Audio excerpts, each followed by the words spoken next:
Say what's cracking, YouTube? It's your boy 16 to life, and I'm back like I'm on a parole violation. Yard down! Now, for those of y'all new to my page, in 1994, I got arrested.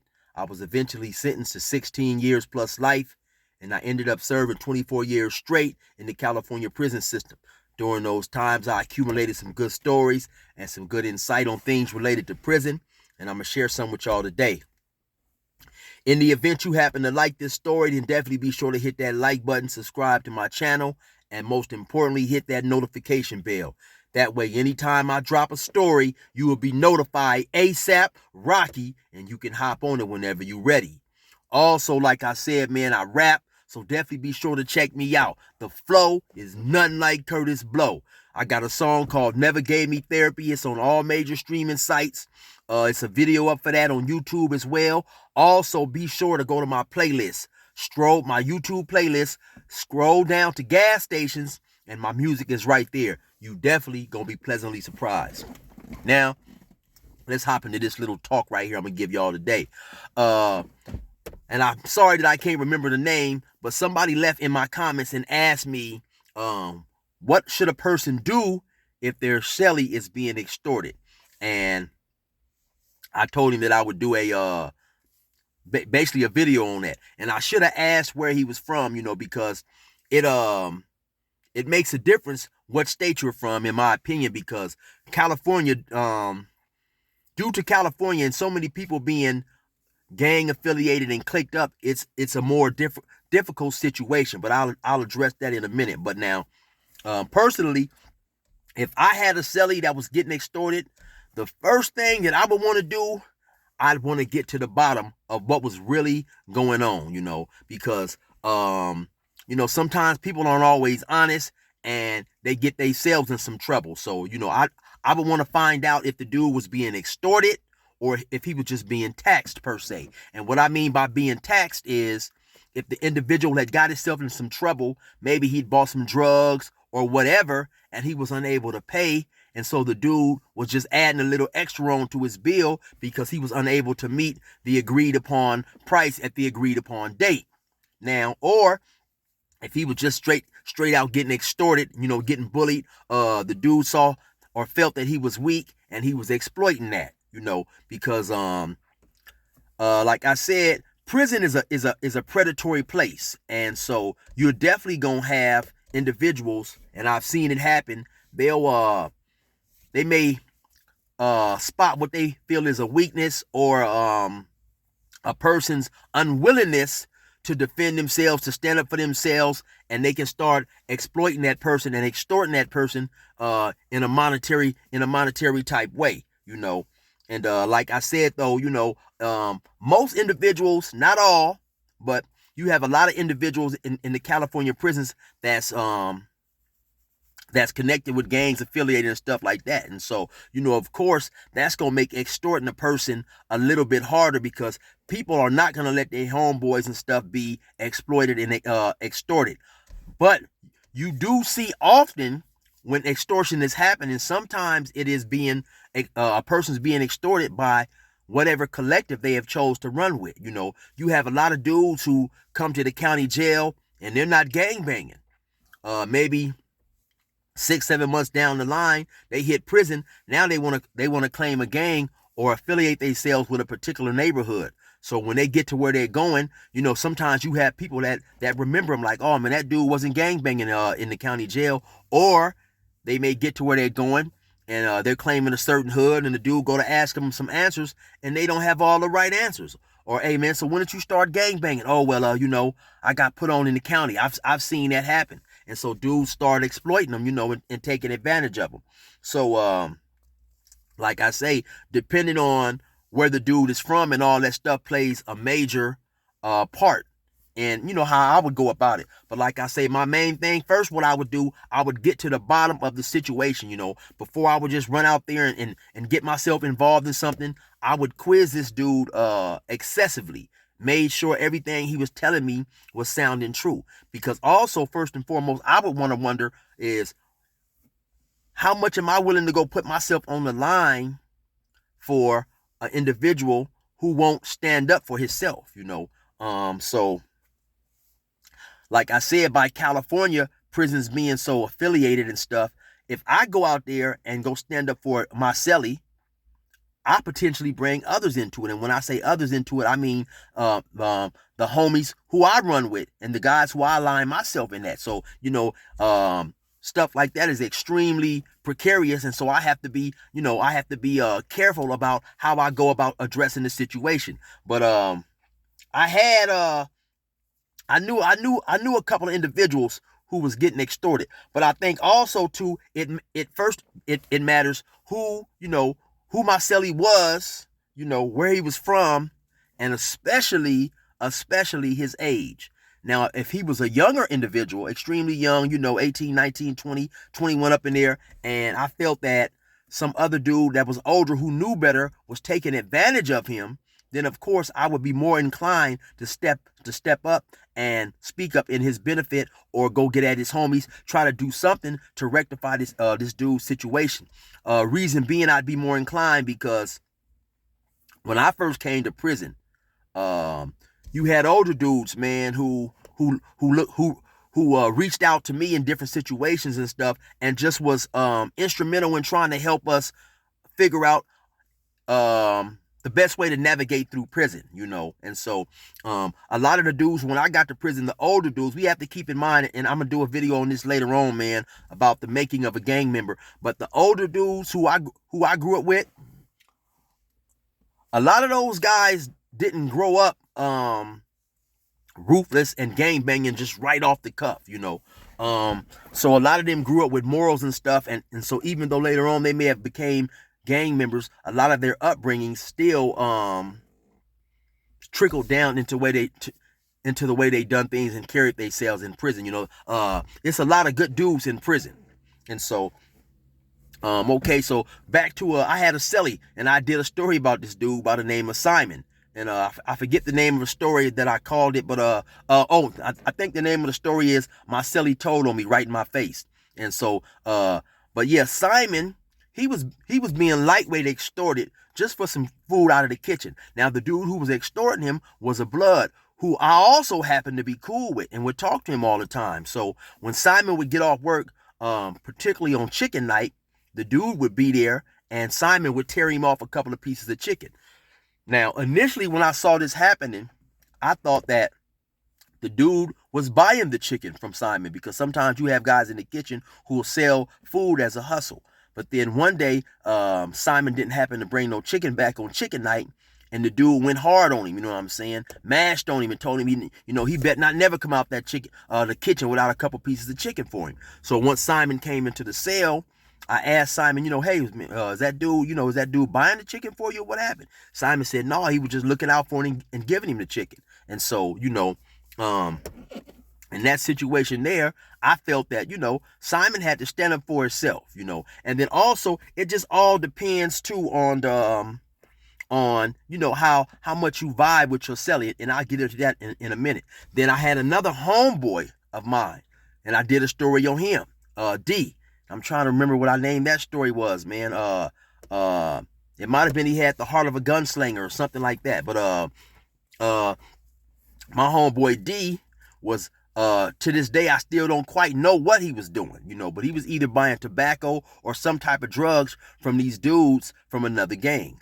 Now, at some point they realized that D was soft, and so they started exploiting D.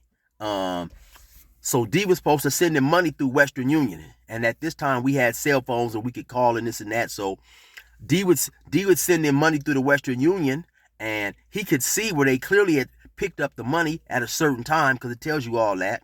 And his girlfriend was sending him the statements, and they was telling him that they didn't get the money and that now he owed double and triple and stuff like this. And so, I told D straight out, I said, hey, man, listen, I don't see why you paying them dudes. I would tell them to hell with you, But like I said, D was super soft, and D was also extremely scandalous. He lied, and he had ended up working me out of $100. At that point in time, I believe he owed me the $100 then. And so, like I said, it just all depends on the individual and who he is, Contrary to what some may believe, everybody in prison is not willing to fight, and everybody in prison doesn't want to fight. Prison is a hands-on place, man. And it's easier to be on the street gang banging with a gun, hanging with a bunch of individuals. You guys jump out, you guys got the number, so you bully somebody, you beat him up, you jump him. But I've seen a lot of dudes who talk extremely tough in prison and, ran with a crowd. But when it was time for them to perform one-on-one, either they were scared or they just lacked the fighting skills, regardless of what people think, or despite what people think, everybody is not real good when it comes to hand-to-hand combat, and everybody don't necessarily want a hand-to-hand confrontation. Like I said, I've seen a lot of dudes talk extremely tough, but when it was time to fight, they wasn't willing to fight. So that's another part of why, people in prison sometimes get extorted. Then I also feel like, and then you have some people out there that say, hey man, well, why you guys let guys get extorted and stuff like that? But I look at it like this. For the most part, everybody that's in prison at some point or some time took something from somebody else, whether it was property, money, or whatever. I mean, so, if a person's unwilling to stand up for themselves, it's extremely hard for me to inject myself in that situation, and try to do for them what they unwilling to do for themselves. And then also, like I said too, it all depends on the relationship a person have with his cellies. Now, some individuals are in the cell with people and they just coexisted.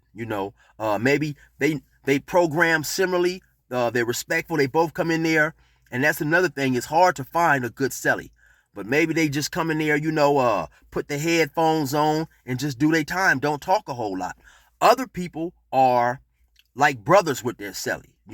They're in there talking all the time. They're sharing food, and they may be from two entirely different hoods, but if they celly happen to get into it, especially when they're there, they're gonna involve themselves. And I don't believe there's an individual who's not going to I don't believe there's an individual who's in prison who's not going to understand that when they say, hey man, why did you jump in? Hey man, that's my celly. That's basically all you have to say. Hey man, that's my celly. Because like I said, some people are extremely close and extremely tight with their celly. Some people have been in the cell together, 5, 6, 7 years, maybe even longer. So of course, in that period of time, you guys are talking, you guys get to know each other. Sometimes you guys may go to visit and meet each other's family, all types of stuff. So it just all depends on the relationship that you have with your celly. But so like I said, for me, it all depends on, his age, exactly what was truly going on, if I felt the dude was being honest, and then things like that. So if all those things lined up, the first thing I would try to find out is who's extorting, and then if I had a rapport with them, or if I had a rapport with somebody from the collective that they ran with, I may try to go and talk to that person and try to figure out a solution to the problem. Now, if my celly happened to be at fault, say my celly had purchased something and he was unable to make the payment in a timely fashion, I would try to possibly work with the dude if I had a rapport with some of his homies, or possibly him, work out something to where the dude could be compensated. But like I said, a lot of times it just all depends. I recall a moment where one of my homies who at the time I hadn't really stepped away from hanging with that collective, with the IE car.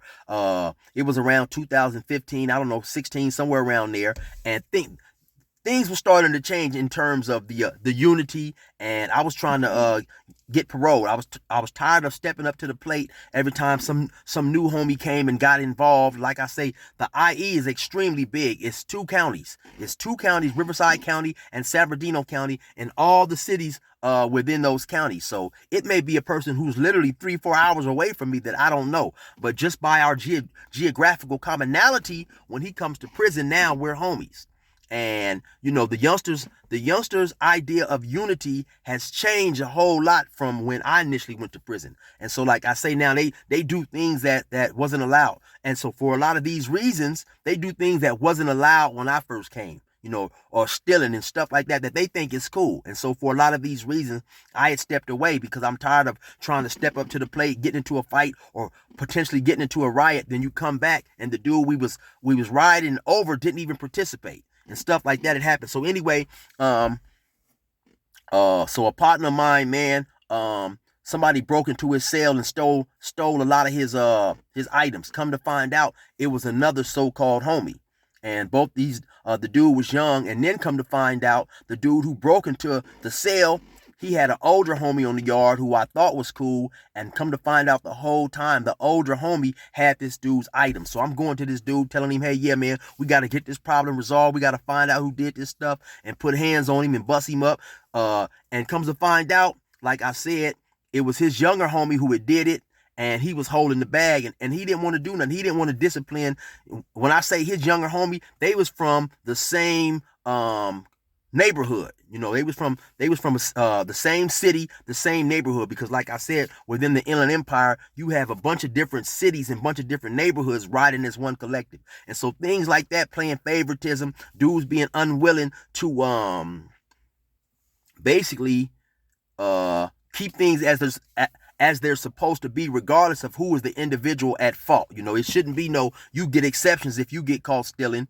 And but since this dude is not from your particular neighborhood, if he get caught stealing, we beat the brakes off him and send him out of here. So anyway, yeah, I rolled real hard for the dude, because right is right, is wrong is wrong. But like I said, man, nowadays individuals have a different way of doing time, and it's a lot of things that's some individuals think is cool that were not cool long ago. So it all depends, man, on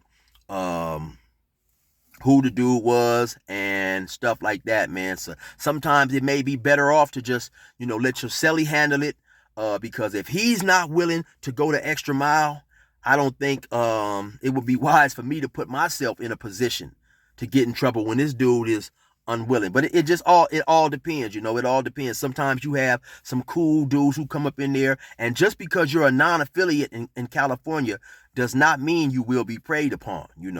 It just all depends on how you carry yourself and stuff like that. So like I said, I hope I answered your question. I know it was a little it was a lot of answers I gave in one, but like I said, it's a whole lot of different circumstances and stuff that would cause me to make a decision one way or another. But anyway, you already know what it is, man. It's your boy 16 to life. Resume normal program.